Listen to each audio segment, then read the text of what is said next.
So here, oh, and another thing I didn't include in here because I couldn't find any references to it, but his father already owns almost 200,000 acres right next to where he just bought land.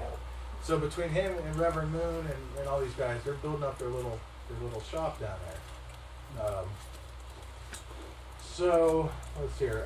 George Bush signs H.R. 5122, which is the John Warner Defense Authorization Act. What that did is that bypassed the Posse Comitatus Act, which forbade U.S. military from operating on U.S. soil. Well, it wasn't too long after that everything changed. Here's when November of 2006, when YouTube was bought by Google.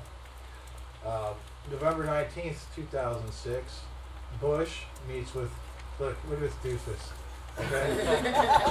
Look at it. He's even embarrassed. He's like, God, why am I pictured here with this guy? Yeah. So look at these robes they're wearing. Yeah, okay. Look at that symbol on the robe. What do you see in that symbol? You see that. Why is the president of Russia wearing an eagle over a pyramid? The same with China. The topic for the meeting that day was counterterrorism, measures against infectious disease, and energy security. I'm sorry, do you mind going back up to that picture one more time? Wow. Oh, wow. Okay, so here you got these guys all wearing the same thing. It looks like they just got some sort of weird meeting or something, maybe sacrificing cats or something. But Bush looks like he just got done eating something. I mean, he's got that funny look on his face. You know how Bush is. You just told a lie. Yeah. I like how no one looks excited except for Bush. He's like, oh, yeah. He's like, yeah, I'm with the big boys now. So there you got these guys. So in 2007, a report card on America's infrastructure was released by the engineers. So in 2001, we had 364 dams that were in high hazard areas needing repair. As of 2007, it's up to 1,743. So they're basically just saying, screw the dams, we don't need them, they're not going to survive anyway. So they're not repairing them. Oh, look at that, the number of repairs looks like. Yeah, so basically they're not doing anything to fix the dams. So we won't need them anyway when we're all drowned. That's pretty much what they're... Drained. So, let's see here, where was I? Let's see here, okay. So the South Pole Telescope, we built this thing, which is a microwave millimeter telescope built on South Pole. They really haven't been talking so much about that. You know how much they talk about Hubble and all that? Well, they don't talk about these other telescopes very much because they don't want people to ask what they're for. So, let's see here. Okay, George Bush drafts the NSPD-51 presidential directive, which gives power to him to or the president, to basically impose complete and utter rule over the American people and take over all government functions. So that was done by Bush. Let's see here. All right, now this is really interesting. July 17th of 2007, you notice 777 in there. The Vatican closes down its library that's been open to the public for over 500 years, okay? And they closed down their library, okay? It's got people up in arms because people had to rush around like mad to try and collect all this information before they closed it down.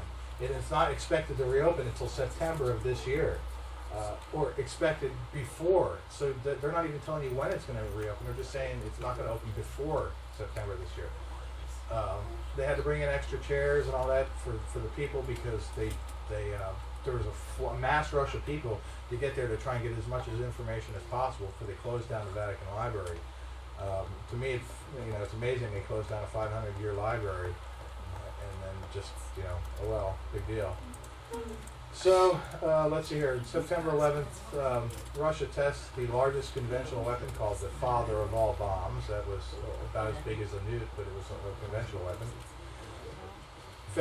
February 28th, Neil Bush meets with the president of Paraguay, Sung Young Moon's son, and Neil Bush. That's George's brother? That's George's brother, Neil. Did he have a connection with the Twin Trade Towers? Yes, he was involved in SecureCom. Okay, so he was involved with SecureCom. He was also, which is unique, not many people, this is something I remember when I was a kid. Remember when Reagan got shot? Okay, when Reagan got shot and I was a kid, I was watching the news when it happened. And all of a sudden, they were at the hospital, the news and all that, the doors open up, and George Bush comes out. He's got his shirt undone, his tie undone, his hair's all messed up. And the first reporter sticks a camera in his face and says, "Mr. Bush, what is the truth about your son having lunch with John Hinckley's brother today?" And he goes, "I ain't got time for conspiracy theories. Our president's in there dying." And he pushed the guy off the side, and then nothing was ever said about it again. Okay, well, it is a fact that that guy right there had lunch with the guy's brother who shot Reagan that day that Reagan was shot. Okay, so Yeah. that's a fact you can look up.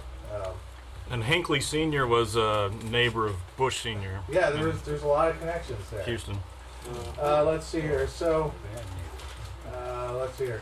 The Dutch are preparing for a catastrophe.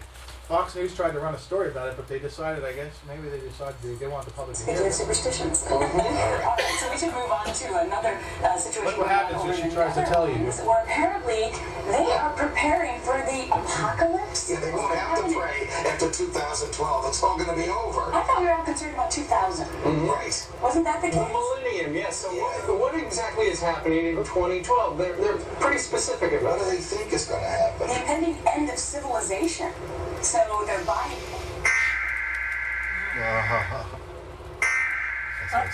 And they blocked the whole thing out.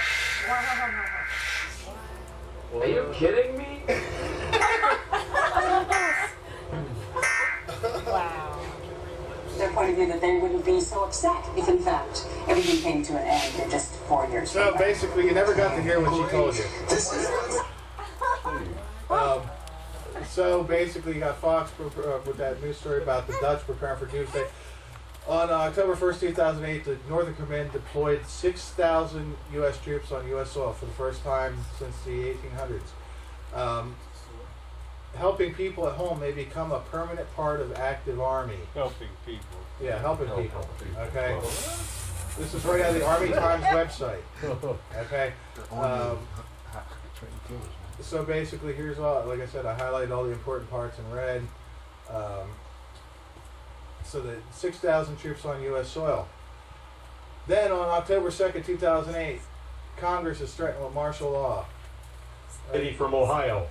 The only way they can pass this bill is by creating and sustaining a panic atmosphere. That atmosphere is not justified. Many of us were told in private conversations that if we voted against this bill on Monday, that the sky would fall, the market would drop 2,000 or 3,000 points the first day, another couple thousand the second day, and a few members were even told that there would be martial law in America if we voted no. That's what I call fear-mongering. Yes. Unjustified. Proven wrong. We've got a week, we've got 2 weeks to write a good bill. The only way to pass a bad bill, keep the panic pressure on. Now, what has the Senate done to this bill? So that's basically they were threatened with martial law, and then Sherman's still alive. and then the next day the stock market crashes. In fact, between 10.3 and 10.10, that thing drops almost 2,000 points. Basically, because what's happened is they created all this unlimited funds. Since then, they've been trying to pile scam on top of scam on top of scam on top of scam, and it's getting to a point where it can't sustain itself anymore. So basically, you had the market crash, and then on December 2008, Northern Command raises its troop levels from 6,000 to 20,000. Okay, this is right out of the Washington Post. U.S. military expects to have 20,000 uniformed troops inside by 2011, or other domestic catastrophe, whatever they want to say. But so they raised the troop levels up to 20,000.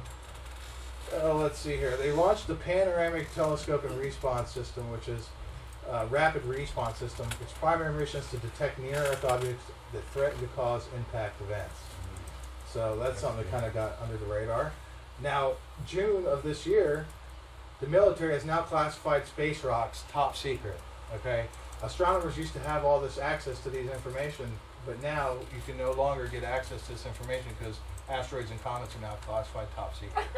Okay, so like I said, this is right out of MSNBC. All the links for the articles are at the bottom. So now that's classified. Let's hear. We all heard about ClimateGate. I'm okay. That's a whole conspiracy in itself, but